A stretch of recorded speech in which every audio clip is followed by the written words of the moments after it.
तीन दोस्तों ने कसम खाई थी। लेकिन अगले ही दिन वो बिछड़ गए। एक आग, एक मशीन और एक ऐसा फैसला जिसने दोस्ती को तोड़ भी दिया और बना भी। जब गोलू फंसा था मौत के दरवाजे पर और मोलू ने उम्मीद, तब इडली बेबी ने किया वो। हाँ, तुम हमारे असली हीरो हो। दोस्ती सबसे बड़ी ताकत है। क्या उनकी अधूरी कसम सच में पूरी हुई? या दोस्ती फिर हार गई? जानने के लिए कहानी पूरी देखना मत भूलना। सुबह की हवा कितनी अच्छी है ना। हाँ, और खुशबू भी कमाल की। पर सबसे अच्छी तो ये दोस्ती है। बिल्कुल, चलो आज मिलकर कुछ बनाते हैं। हाँ, लेकिन आधा आधा बांटना कसम से। अधूरी कसम मैं तो पूरा लूंगा। 2 समोसे और 1 इडली एक दुकान में रहते थे। लोग उन्हें सिर्फ खाने की चीज समझते थे, लेकिन उन्हें नहीं पता था कि वहाँ 3 दिल धड़कते थे। गोलू भैया, हाँ बताओ क्या मजाक है। दूसरा समोसा था समोसा मोलू। गोलू जैसा ही दिखता था, लेकिन अंदर ज्यादा सोचने वाला। और उनके बीच में रहता था इडली बेबी, लेकिन सबसे ज्यादा महसूस करने वाला। तीनों हर दिन साथ उठते थे, साथ बातें करते थे, साथ सपने देखते थे। उनकी दोस्ती ऐसी थी जैसे आज के बच्चे स्कूल में दोस्त बनाते हैं, बस दिल से। एक दिन गोलू ने हंसते हुए कहा, अगर कभी हम बिछड़ गए ना तो हम फिर मिलेंगे। हाँ, और मैं तब भी तुझसे ज्यादा स्मार्ट रहूंगा। लेकिन उसी मुस्कान में उसने एक बात छुपा ली, वो बात जो उसने दिल में लिख ली। उस रात जब दुकान बंद हो गई और सब कुछ शांत हो गया, तीनों ने एक कसम खाई। उन्होंने कहा, हम चाहे कहीं भी हों, जैसे भी हों, लेकिन एक दिन फिर साथ होंगे। किसी को नहीं पता था कि ये कसम अधूरी रह जाएगी। अगली सुबह सब कुछ बदल गया। दुकान पर भीड़ ज्यादा, तेल ज्यादा गर्म था और वक्त बहुत तेज था।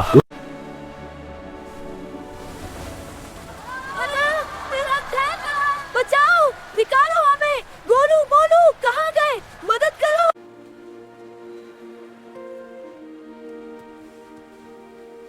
उसने देखा उसके दोस्त दूर जा रहे थे और पहली बार उसने अकेलापन महसूस किया। गोलू और मोलू भी चुप हो गए थे। उसी दिन से तीनों की दुनिया अलग हो गई। गोलू के साथ और मोलू एक बड़े फूड कोर्ट में पहुंच गए। लोग वहां खाते और चले जाते। हाँ, किसी को दोस्ती से मतलब नहीं था। गोलू ने वहां भी हंसना नहीं छोड़ा, लेकिन उसकी हंसी अब थोड़ी खोखली थी। मोलू ज्यादा चुप रहने लगा और इडली बेबी वो उसी छोटी दुकान में रह गया। कुछ खरीद लेते, कुछ छोड़ देते। वो हर दिन दरवाजे की तरफ देखता। उसे लगता शायद आज वो वापस आएंगे। समय बीतता गया, दिन, हफ्ते, महीने, तीनों बड़े होने लगे। वो हर दिन दरवाजे की तरफ देखता। उसे लगता शायद आज वो वापस आएंगे। समय बीतता गया, दिन, हफ्ते, महीने, तीनों बड़े होने लगे। अरे वाह, हम सब बड़े हो गए हैं। लेकिन अंदर से मैं ज्यादा थका हुआ हूँ। मैंने दुनिया को समझना शुरू कर दिया है और समझ के साथ ही दूरी भी बढ़ी। कसम, वो तो मजाक था। नहीं, वो सच था। लेकिन उसने वो कसम नहीं भूली। तुम बस खाने की चीज हो। हाँ, और क्या? नहीं, हम और हैं। एक दिन याद रखना। मोलू, चलो घूमने। ठीक है, लेकिन याद है वो कसम? कि मैं हूँ। अगर मुझे उन्हें ढूंढना है तो मुझे बदलना होगा। अगली सुबह उसने एक फैसला लिया। वो दुकान से बाहर निकलेगा, दुनिया देखेगा और अपने दोस्तों को ढूंढेगा। हाँ हाँ हाँ। गोलू, क्या हमें सच में बस यहीं रहना है? उसने डर को जेब में रखा और कसम को दिल में। उसका सफर आसान नहीं था। रास्ते में लोग हंसे, कुछ ने नजरअंदाज किया, कुछ ने उसे छोटा समझा, क्योंकि दोस्ती आजकल के बच्चों के लिए भी सबसे बड़ी ताकत होती है। उधर गोलू और मोलू के बीच दूरी बढ़ने लगी थी। दोनों बदल चुके थे। एक दिन गोलू ने कहा, हमने वो कसम क्यों खाई थी? मोलू ने जवाब नहीं दिया। उसी पल इडली बेबी बहुत पास था। कहानी यही नहीं रुकती। ये कहानी है टूटने की, ढूंढने की और फिर से मिलने की। ये कहानी है 3 दोस्तों की और एक अधूरी कसम की। हमने दोस्ती को हल्के में लिया। दोस्ती छोड़ने से नहीं टूटती, भूलने से टूटती है। इस बार कसम नहीं खाई, क्योंकि अब उन्हें कसम की जरूरत नहीं थी। और फिर उन्होंने फैसला किया, वो किसी भी जगह रहें, लेकिन एक दूसरे को कभी हल्के में नहीं लेंगे। फूड कोर्ट की लाइटें अब उतनी तेज नहीं लग रही थी, क्योंकि उनके अंदर रोशनी लौट आई थी। उस रात तीनों साथ बैठे। कोई शोर नहीं था, कोई डर नहीं था, सिर्फ सुकून था और अधूरी कसम के। लेकिन सबसे बड़ा सच ये था, दोस्ती कभी अधूरी नहीं होती। या तो निभाई जाती है या फिर खो दी जाती है। और इन 3 दोस्तों ने उसे निभाना चुन लिया था। क्या ये साथ हमेशा रहेगा? अब तो कसम पूरी हो गई।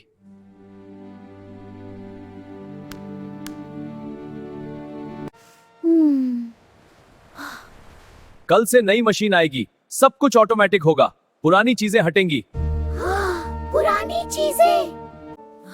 हम पुराने थोड़ी हैं। दुनिया बदल रही थी। और बदलती दुनिया में दोस्ती को बचाना आसान नहीं होता। हमें यहाँ से जाना होगा। अभी तो मिले हैं, अगर रुके रहे तो फिर बिछड़ जाएंगे। मैं तैयार हूँ। लेकिन असली ट्विस्ट अभी बाकी था।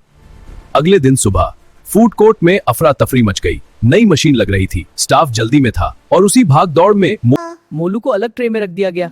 इडली भी तीसरी तरफ। तीनों ने एक दूसरे को तो देखा, लेकिन इस बार दूरी ज्यादा थी। बहुत ज्यादा। मोलू को पैक करके बाहर भेज दिया गया।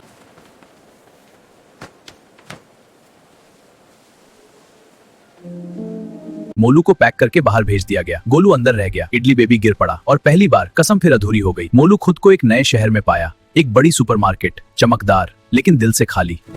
वो शेल्फ पर रखा था। लोग देखते, उठाते, रख देते। किसी को उसकी कहानी नहीं पता थी। मगर गोलू निया की मचने के पहली बार डर महसूस किया। मैं फिर से किसी को खो नहीं सकता। इडली बेबी भी घायल था, लेकिन उसने हार नहीं मानी। उसने तय किया, इस बार वो सिर्फ ढूंढेगा नहीं, इस बार वो बदलेगा। इडली बेबी शहर की गलियों में भटकता रहा। उसने खुद को ट्रेन किया, दिमाग से मजबूत, दिल से शांत। अब वो पहले वाला मासूम नहीं था, अब वो लीडर बन चुका था। उसे समझ आया, दोस्ती सिर्फ साथ होने से नहीं होती, दोस्ती जिम्मेदारी है। गोलू मशीन से बच निकला, लेकिन अब वो पहले जैसा मजाकिया नहीं था। उसने महसूस किया, वो हमेशा हंसी के पीछे छुपता रहा, असल में वो सबसे ज्यादा डरता था। एक दिन सुपरमार्केट में आग लग गई। लोग भागने लगे। मोलू शेल्फ से गिर पड़ा। धुआं, अंधेरा, और उसी धुएं में किसी ने उसे उठाया। तुम यहाँ? दोस्ती निभाने आया हूँ। लेकिन अभी गोलू गायब था और यही असली ट्विस्ट आया। आग सुपरमार्केट तक सीमित नहीं थी, वो फूड कोर्ट तक फैल चुकी थी।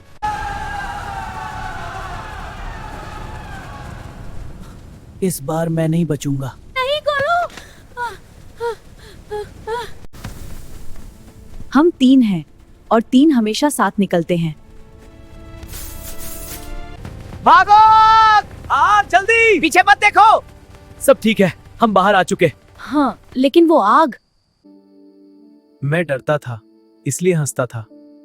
मैं सोचता था, लेकिन बोलता नहीं था। मैं चुप था, लेकिन महसूस सब करता था। तीनों ने एक दूसरे को देखा। इस बार कोई कसम नहीं खाई। दोस्ती शब्दों से नहीं, कर्म से साबित होती है। लेकिन कहानी का आखिरी ट्विस्ट अभी बाकी था। कुछ दिन बाद उन्हें पता चला वो छोटी पुरानी दुकान अब बंद होने वाली थी। तीनों वहां पहुंचे। दरवाजा आधा टूटा हुआ था। यहीं से सब शुरू हुआ था।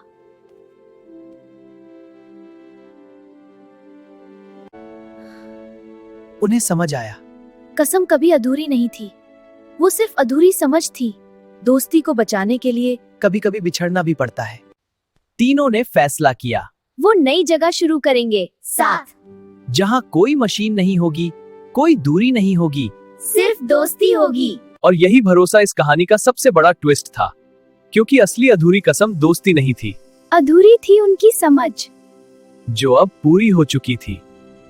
दोस्तों, आप सब कैसे हो? हम बहुत अच्छे हैं। अगर आपको गोलू, मोलू और इडली बेबी की ये दोस्ती पसंद आई हो और ऐसी ही दिल छू लेने वाली कहानियों के लिए हमारे चैनल को सब्सक्राइब करना बिल्कुल मत भूलिए। हाँ, सब्सक्राइब करो।